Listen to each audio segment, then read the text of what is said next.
Hello guys, അപ്പോൾ ഇപ്പോൾ നേരം പരപരാ വെളുത്തുക്കണം കേട്ടോ. അപ്പോൾ വരൻ്റെ ഉള്ളിൽ നിന്നൊരു ചോദ്യം, എന്താ എനിക്കൊന്നും തരുന്നില്ലേ? നേരെ പോയി അടുക്കളയ്ക്ക് 2 ഗ്ലാസ് കട്ടൻ ചായ ഉണ്ടാക്കാമെന്ന് വിചാരിച്ചു. നേരെ ഗ്യാസ് മേലെ ഒരു 2 കോപ്പ വെള്ളം വെച്ച് കണ്ട് നേരെ നല്ലോണം ചൂടാക്കാൻ വെച്ചു. അതിൻ്റെ ഒപ്പം തന്നെ നമുക്കൊന്ന് ബ്രേക്ക്ഫാസ്റ്റിക്ക് എന്തെങ്കിലുമൊക്കെ ആയിട്ട് കഴിക്കാൻ വേണ്ടേ. അപ്പോൾ നമ്മൾ ദോശ ഉണ്ടാക്കാമെന്ന് ഞാൻ വിചാരിച്ചു കേട്ടോ. അപ്പോൾ കുറച്ച് അരിപ്പൊടി ഉണ്ടായിരുന്നു, അരിപ്പൊടിക്ക് കുറച്ച് വെള്ളം ഉപ്പും ചേർത്തിട്ട് നല്ലോണം വിസ്കോണ്ട് അങ്ങോട്ട് ഇളക്കിയിട്ടാണ്. അതിനുശേഷം കുറച്ചും കൂടെ ആവശ്യത്തിനുള്ള വെള്ളം കൂടെ ഞാൻ ഒഴിച്ചു കൊടുത്തു. അപ്പോൾ കുറച്ച് അപ്പം ഉണ്ടാക്കിയാൽ മതി. ആ കുറച്ചപ്പത്തിനുള്ള കുറച്ച് മാവ് ഞാനിവിടെ റെഡിയാക്കിയിട്ടുണ്ട്. അപ്പോൾ പാകത്തിനുള്ള ഉപ്പും എല്ലാം ഉണ്ട്. ദോശ ചുടാനുള്ള അതേ കൺസിസ്റ്റൻസി ആകുമ്പോൾ വെള്ളം ഒഴിക്കൽ നിർത്തണം കേട്ടോ. വെള്ളം കുറേ ഒഴിച്ച് പോകരുത്, ദോശച്ചട്ടിയിൽ നിന്ന് കിട്ടില്ല. പിന്നെ ദോശച്ചട്ടികളും ഒരു യുദ്ധമായിരിക്കും. അപ്പോൾ ഞാനിവിടെ ദോശച്ചട്ടിയിട്ട് ഒരു യുദ്ധം തുടങ്ങാൻ പോവാണ്. അപ്പോൾ നമുക്ക് ഗ്യാസ് കിട്ടിയിട്ടുണ്ട് കേട്ടോ. ഗ്യാസ് കുറച്ച് ദിവസത്തിന് ഇല്ലായിരുന്നു. അപ്പോൾ അടുപ്പമേലായിരുന്നു ഞാൻ നല്ല ഇതായിരുന്നു. അപ്പോൾ ഇതാ നമ്മൾ ഒരു കോപ്പ വെള്ളം ഞാൻ വെച്ചിരുന്നു പറഞ്ഞു. ചായക്കുള്ള വെള്ളം നമ്മൾ തളിച്ച് വരുന്നുണ്ട്. അപ്പോൾ ദോശച്ചട്ടി നല്ലോണം ചൂടായിട്ടുണ്ട്. അതിലേക്ക് നെയ്യ് തടവി കൊടുക്കുന്നുണ്ട് കേട്ടോ. നെയ്യ് ചൂടാക്കി വെച്ചിട്ടുണ്ടായിരുന്നു ഞാൻ. അപ്പോൾ നെയ്യാണ് ഞാൻ തടവിയിട്ടില്ലേ. നെയ്യിലാണ് ദോശ ഇവിടെ ഉണ്ടാക്കുന്നത്. അപ്പോൾ ദോശ നല്ലോണം പടിയിലൊക്കെ ഇതൊക്കെ ഒന്ന് കട്ട പിടിച്ച് നിൽക്കുന്നുണ്ടാകും. അതൊക്കെ നല്ലോണം ഒന്ന് കൈകൊണ്ട് അടിച്ച് കൊടുത്ത് നല്ലോണം ഒന്ന് ആഞ്ഞെന്നാട്ടോ ഇരിക്കട്ടെ. അപ്പോൾ ഓക്കെ, ദോശ ചുടലൊക്കെ നിങ്ങൾക്ക് അറിയുന്നുണ്ടാവും. അപ്പോഴേക്കും ഇതാ നമ്മൾ ചായ ഇവിടെ തിളക്കാൻ തുടങ്ങിയിട്ടുണ്ട്. അപ്പോൾ എനിക്ക് ഇനി ഒരു തുള്ളി ചായപ്പൊടി ഞാൻ ഇടലുള്ളൂ കേട്ടോ. നല്ലോണം കടുപ്പത്തിലൊന്നും ഇടലില്ല. ചായ അല്ലെങ്കിൽ കുടിക്കുന്ന ശരീരത്തിന് വലിയ നല്ലതല്ല എന്ന് എല്ലാവരും പറയും. അതുപോലെ തന്നെ ഒരു ഇളം കളർ മാത്രമേ ഉണ്ടാവുള്ളൂ എൻ്റെ ചായക്ക്. അത് നിങ്ങളൊന്നും വിചാരിച്ചരുത്, ഞാൻ അങ്ങനെ തന്നെയാണ് സ്ഥിരമായിട്ട് ഇവിടെ കുടിക്കൽ. അപ്പോൾ നമ്മൾ സ്ഥിരം യുദ്ധം, അതായത് കത്തി കൊണ്ടാണ് ഞാനിവിടെ ദോശ എടുക്കലിട്ട്. ഞാൻ അതിന് വേണ്ടിയിട്ട് കമൻറ്റ് ഇടണ്ട. ഈ ഒരു കത്തി ഞാൻ ദോശ എടുക്കാൻ വേണ്ടിയിട്ട് മാത്രം ഉപയോഗിക്കുന്ന ഒരു കത്തിയുണ്ട്. അതുകൊണ്ട് ഞാൻ നെയ്യ് തടവി അതുപോലെ തന്നെ രണ്ടാമത്തെ ദോശ കൊണ്ട് ചുട്ടു. അങ്ങനെ ഒരു 6 ദോശ ഞാൻ ചുട്ട് കഴിഞ്ഞു കേട്ടോ. ഈ ഒരു മാവുണ്ടെങ്കിൽ ഒരു 6 ദോശ എനിക്ക് ചുടാനുള്ളതുണ്ട്. അപ്പോൾ ഞാൻ വീണ്ടും ആ ഒരു 6 ദോശ ഉണ്ടാക്കി. അപ്പോൾ നമുക്ക് ഇതിലുള്ള കറി എന്ന് പറയുന്നത് ഇന്നലെ രാത്രി ഉണ്ടാക്കിയിട്ടുള്ള കറി കേട്ടോ. തലേന്നത്തെ കറിയൊക്കെ നിങ്ങളും ഇതേപോലെ ബ്രേക്ക്ഫാസ്റ്റിനൊക്കെ ഉപയോഗിക്കലുണ്ട്. അപ്പോൾ ഇത് പ്രത്യേകിച്ച് ഒരു കറി എന്ന് പറയുന്നത് ഇത് മുരിങ്ങൻ്റെ കറിയാണ് കേട്ടോ. മുരിങ്ങക്കായി ഉള്ള കറിയാണ് തേങ്ങ അരച്ചിട്ടുള്ളത്. അപ്പോൾ നന്നായിട്ട് അതൊന്ന് തിളപ്പിച്ച് വെച്ചു. അപ്പോൾ എൻ്റെ സിങ്ക് നോക്കി, ഇതാണ് എനിക്ക് ഇനി മോരെടുക്കാൻ മാത്രമുള്ള പാത്രങ്ങളുണ്ട് കേട്ടോ. അപ്പോൾ ഓക്കെ, ഞാൻ സിങ്ക് അതൊക്കെ ഒന്ന് മോരെടുത്തിട്ടുണ്ട്. നല്ല വൃത്തിയായിട്ട് മോര് കമിഴ്ത്തി വെച്ചിട്ടുണ്ട് കേട്ടോ. അപ്പോൾ അതൊക്കെ നമ്മൾ റെഡി ആയി കഴിഞ്ഞു.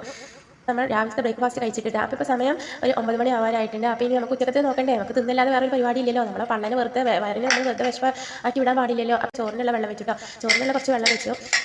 അത് ചോറിന് അരിയൊക്കെ ഇട്ടിട്ടുണ്ടായിരുന്നു. അപ്പോൾ നന്നായി തളിച്ച് വരുന്നുണ്ട് കേട്ടോ. നന്നായി തളിച്ച് വരുമ്പോൾ ഞാനത് റൈസ് കുക്കർക്ക് ഇറക്കി വെക്കലാണ്. അപ്പോൾ ഇന്ന് നമുക്ക് ഉച്ചക്കത്തെ ലഞ്ചിനുള്ളത് അയിലാണ്. 2 അയിലുണ്ട് അവിടെ ഉള്ളത്, നല്ല ഫ്രഷ് അയിലാണ്. അപ്പോൾ ഞാൻ അത് നന്നായിട്ടൊന്ന് മുറിച്ചിട്ടിട്ട് അതിൻ്റെ വേസ്റ്റൊക്കെ ഇടാൻ പോയപ്പോൾ നമ്മൾ കിങ്ങിണിപ്പൂച്ച അവിടെ നിൽക്കുന്നുണ്ട്. കിങ്ങിണിപ്പൂച്ചക്ക് കൊടുത്തു. അപ്പോൾ അതാ പൊരിക്കാനുള്ളതും ഒക്കെ ഞാൻ റെഡിയാക്കി വെച്ചിട്ടുണ്ട്. പൊരിക്കാനിലേക്ക് നല്ലപോലെ ഞാൻ മസാല ഉപ്പും മുളകും കാശ്മീർ ചില്ലിയും ഒക്കെ ഞാൻ ചേർത്തിട്ട് നന്നായിട്ട് ഞാൻ മസാല കത്തി വെച്ചിട്ടുണ്ട്. ഇനി ഇത് ഞാനൊരു ചെറിയ പാത്രത്തിൽ ആക്കിയിട്ട് കുറച്ച് നേരം ഞാൻ ഫ്രിഡ്ജിൽ വെക്കും.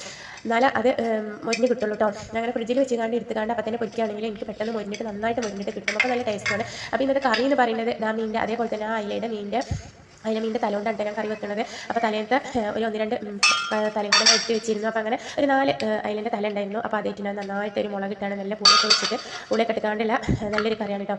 അപ്പോൾ ഞാൻ ഇതൊക്കെ സെറ്റാക്കി വെച്ചു. ഇനി നമുക്ക് ഉപ്പേരിയാണ് വേണ്ടത്. അപ്പോൾ ഗൈസ്, എനിക്ക് ഇടയ്ക്കിടയ്ക്കുള്ളൊരു സ്വഭാവമാണ് കേട്ടോ. കത്തി ഇങ്ങനെ മൂർച്ചാക്കാം. എനിക്കിങ്ങനെ തോന്നി കത്തി നല്ല മൂർച്ച വേണം കേട്ടോ. നല്ല എന്തെങ്കിലും സാധനം കാര്യം ആ ഗുരുക്കുമ്പ് കിട്ടുള്ളൂ. അപ്പോൾ ഇന്ന് നമുക്ക് ഉപ്പേരിക്ക് എന്താണെന്ന് നോക്കാം. നമുക്ക് കവറൊക്കെ പൊട്ടിച്ച് നോക്കാം. ഇതെന്ത് സംഭവം. ഇത് ബീട്രൂട്ട് ഉണ്ടാ. ബീട്രൂട്ട് അല്ലെങ്കിൽ ശരീരത്തിന് നല്ലതാണല്ലോ. നമ്മളെ മേത്തൊക്കെ ചോരയില്ല ചെങ്കിൽ ബീട്രൂട്ട് നന്നായിട്ട് തിന്നോളിട്ടാണ്. നല്ല ചോര ഉണ്ടാകും, നല്ലതാണ് ആരോഗ്യത്തിന്. അപ്പോൾ നമ്മൾ മീൻ കറി ഇവിടെ റെഡി ആയിട്ടുണ്ട്. അപ്പോൾ മീനിൻ്റെ തലോണ്ടുള്ള കറി ഇവിടെ റെഡി ആയി കഴിഞ്ഞു. അപ്പോൾ ഓക്കെ, നമ്മളെ ബീട്രൂട്ട് കൊണ്ട് ഞാൻ തോരൻ ഉണ്ടാക്കാനാണ് വിചാരിച്ചിട്ടുള്ളത്. ബീട്രൂട്ട് ചെറുതായിട്ട് കുരുകുരാൻ അരിഞ്ഞ് വെച്ചിട്ടുണ്ട് കേട്ടോ. ഇനി ഇതൊന്ന് നന്നായിട്ടൊന്ന് വേവിച്ചെടുക്കണം. കഴുകിയൊക്കെ വൃത്തിയാക്കി അരിഞ്ഞ് വെച്ചതാണ്. അപ്പോൾ നമ്മൾ ചട്ടിയൊക്കെ വെച്ചിട്ട് കുറച്ച് വെളിച്ചെണ്ണ, ഞാൻ പിശുക്ക് കാട്ടില്ല കേട്ടോ. അതൊന്നും നമ്മളെ ആരോഗ്യത്തിന് സൂക്ഷിച്ചാലും നമുക്ക് തന്നെ കുറേ കാലം നല്ല ആരോഗ്യത്തോട് കൂടി നിൽക്കാനാണല്ലോ നമ്മളെ വലിയ മുതിർന്നവരൊക്കെ പറയില്ലേ. അപ്പോൾ കുറേ വെളിച്ചെണ്ണ കുറേ ഓയിൽ ഇതൊന്നും ഞാൻ ഉപയോഗിക്കലില്ല കേട്ടോ. നിങ്ങൾ വിചാരിച്ചാൽ നമ്മൾ പിശുക്കത്തിയാണ്, പിശുക്കത്തി ആയിട്ടല്ല കേട്ടോ. കുറച്ചിലാണ് ആദ്യം ഉപയോഗിക്കൽ. കുറച്ച് എണ്ണ കുറച്ച് വെളിച്ചെണ്ണ ഒക്കെ ഞാൻ കുറച്ച് എടുക്കാറുണ്ട്. അപ്പോൾ കുറച്ച് വെളിച്ചെണ്ണ ഞാൻ ഒഴിച്ചിട്ടുണ്ട്. കുറച്ച് വെളിച്ചെണ്ണ ഒഴിച്ചിട്ട് അതിന് ഒരു തുള്ളി കടുകൊന്നും നമ്മൾ അധികം ഉപയോഗിക്കാൻ പാടില്ല. നമ്മളെ തലച്ചോറിനൊക്കെ കേടുള്ള സാധനങ്ങളാണ് കേട്ടോ. നമ്മൾ ചില ആളുകളൊക്കെ കാണും ഒരുപാട് കടുകൊക്കെ ഇട്ടുകൊണ്ട് അങ്ങനെയൊന്നും ചെയ്തിട്ട് കുറച്ച് കടുകിട്ടാണ് നമ്മൾ ആവശ്യത്തിന് ആ ഒരു സാധനത്തിന് ആവശ്യത്തിനുള്ള കടുക്. ഞാൻ അധികം കുറച്ച് കടുകിട്ട് കടുക് നല്ലോണം പൊട്ടി വന്നതിന് ശേഷം ഞാൻ അതേപോലെ ഇതിക്ക് കറിവേപ്പില എടുക്കാം. പക്ഷേ ഇപ്പം എൻ്റെ കറിവേപ്പില ഇല്ലാത്തതുകൊണ്ട് ഞാൻ കറിവേപ്പില എടുത്തിട്ടില്ല.